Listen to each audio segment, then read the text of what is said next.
7 porosi të profetit Muhammed, paqja e bekimet e Allahut qofshin mbi të dhe mbi familjen e tij. Selman Farisiu, Allahu i qoftë i kënaqur me të, ka thënë: miku im i dashur, profeti Muhammed sallallahu alaihi wa ali, më ka porositur për 7 gjëra, të cilat nuk i lë në asnjë gjendje. E para, të shikoj atë që është më poshtë meje në gjendje mirësie. E dyta, të mos shikoj atë që është mbi mua. E treta, të dua të varfërit dhe të afrohem me ta. E katërta, të them të vërtetën edhe nëse është e hidhur. E pesta, të mbaj lidhjet farefisnore edhe nëse ata më kthejnë shpinën. E gjashta, të mos u kërkoj asgjë njerëzve.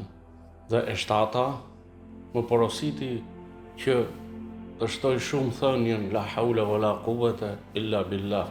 Nuk ka fuqi dhe as forcë përveç Allahut, sepse ajo është një thesar prej thesareve të xhennetit.